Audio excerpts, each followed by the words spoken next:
Commission और corruption, ये है कांग्रेस पार्टी के पुराने यार। इन तीनों के कॉम्बिनेशन से मिलकर ही बनी है INC यानी इंडियन नेशनल कांग्रेस। आजादी के बाद से ही जवाहरलाल नेहरू की कांग्रेसी सरकार ने देश में एक ऐसी प्रथा को जन्म दिया जिसका खामियाजा देश को भुगतना पड़ रहा है, जिसे हम भ्रष्टाचार के नाम से जानते हैं। There is so much of corruption. Pandit Nehru is primarily responsible. आजाद भारत में जब भ्रष्टाचार का पहला मामला आया तो नेहरू ने उस पर सख्ती दिखाने की जगह पर्दा डालने का काम किया। नेहरू के लिए भ्रष्टाचार कभी कोई मुद्दा रहा ही नहीं।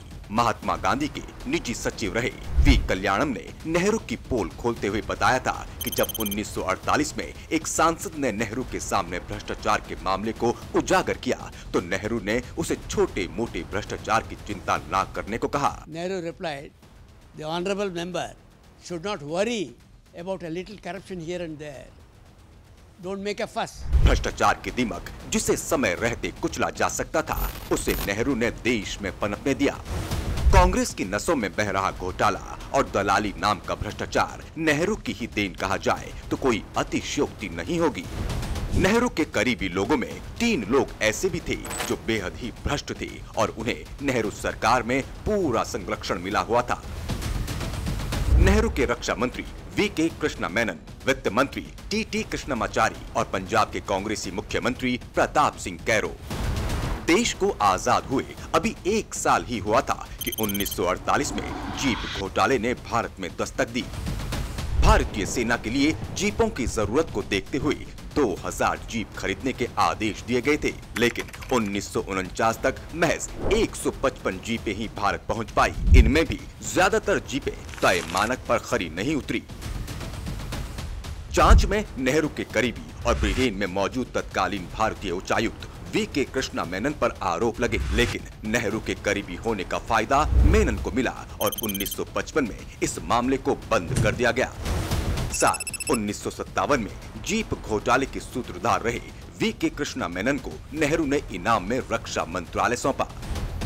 ये मेनन वही हैं जिनके कार्यकाल में 1962 में भारत चीन युद्ध हुआ था और इन्हीं के चीन पर अति भरोसा करने के चलते अक्साई चीन पर चीन का कब्जा हुआ था।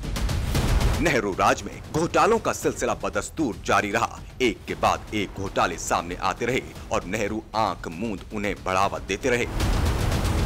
1951 साइकिल आयात घोटाला, 1956 BHU फंड घोटाला, 1958 हरिदास मुंदड़ा मामला, 1960 तेजा लोन घोटाले और उनको अनदेखा करने की जो संस्कृति नेहरू राज में कैंसर की तरह पनपी, उसकी गिरफ्त में सभी कांग्रेसी आने लगे।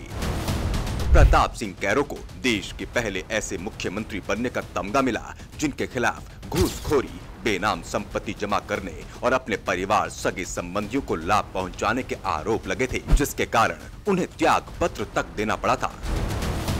नेहरू की तमाम गलतियों में से एक गलती ये भी थी कि वे भ्रष्टाचारियों को बढ़ावा देते रहे।